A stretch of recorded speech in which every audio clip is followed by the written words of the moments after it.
Hello friends, इस video में अपन देखेंगे स्विच केस कैसे यूज करते हैं। स्विच केस कंडीशनल स्टेटमेंट होता है सी में, जो इफ एल्स की तरह होता है। इफ एल्स में हर कंडीशन एग्जीक्यूट होता है, स्विच केस में अपन जो स्पेसिफाइड कंडीशन है उसी कोड को एग्जीक्यूट कर सकते हैं। तो उसके लिए अपन एक काम करते हैं, एक प्रोग्राम लेते हैं जिसमें प्रिंटर एंटर नंबर एंटर कराते हैं, %d एंटर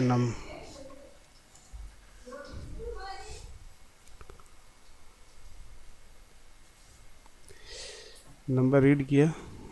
अब स्विच केस लगाते हैं। स्विच केस में जो भी कंडीशन अपन को वेरिएबल को लिखना हो स्विच केस के अंदर डिफाइन कर देते हैं। उसके बाद उसके केसेज हो जाते हैं कि कौन कौन से केसेज में वो स्विच केस जंप करेगा।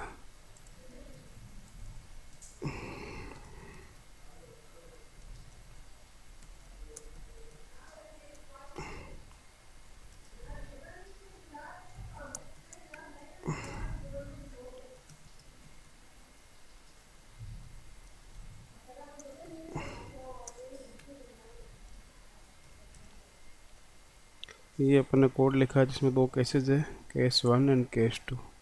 अपन इसको बिल्ड एंड रन करते हैं।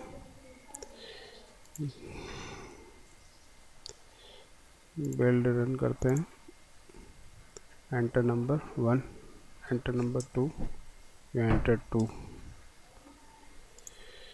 फिर बिल्ड एंड रन करते हैं, यू एंटर 1, यू एंटर 2। अब देखा होगा कि आपने जब 1 किया तो उसके बाद वो 2 भी एग्जीक्यूट हुआ। यानी स्विच केस में जिस केस से एग्जीक्यूट होता है उसके बाद लगातार वो जंप करता रहता है। उसको रोकने के लिए यूज होता है ब्रेक स्टेटमेंट। ब्रेक स्टेटमेंट क्या करता है, उस केस जिस केस में एग्जीक्यूट हुआ उसके बाद उसको सीधा स्विच केस से बाहर ले आता है। यानी हर स्टेटमेंट के बाद केस के बाद ब्रेक लगा देंगे। अब इन बिल्ड रन करते हैं, नंबर 1, ये नंबर 1 यानी 2 में एग्जीक्यूट नहीं किया। अब अपन वो लगाते हैं कि इन दोनों केस के अलावा कोई केस हो तब क्या करना है। तो उसके लिए अपन लिखते हैं डिफ़ॉल्ट। इसके लिए एक डिफ़ॉल्ट केस दिया जाता है जिसमें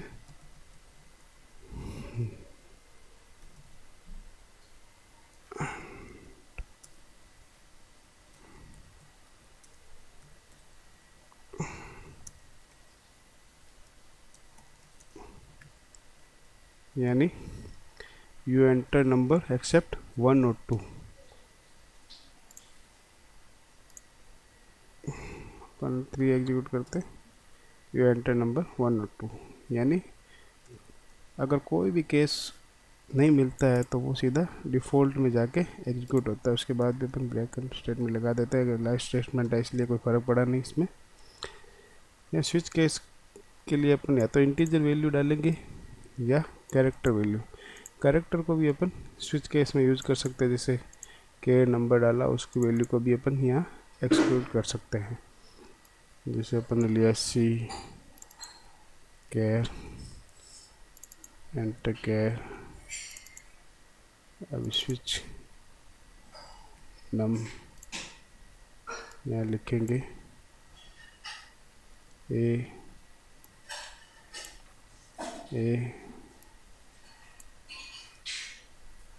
बी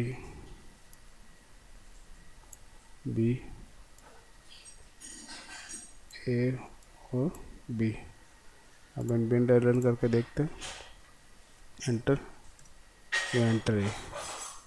यानी स्विच केस नंबर और कैरेक्टर के लिए एग्जीक्यूट होगा। इस तरह स्विच केस क्या होता है, जिस केस में मिलता है उसी को एग्जीक्यूट करता है। इफ़ में क्या होता है कि इफ़, दूसरा इफ़, तीसरा इफ़, ऐसे चलते जाते हैं। इफ़ एल्स में या तो इफ़ एल्स में ये क्या करता है, उसी कंडीशन को जंप करता है। तो इसलिए स्विच केस यूज़फुल है जब अपने पास बहुत सारी कंडीशन हो, उसमें से एक को एग्जीक्यूट करना हो तो स्विच केस उसके लिए हेल्पफुल है। थैंक्स।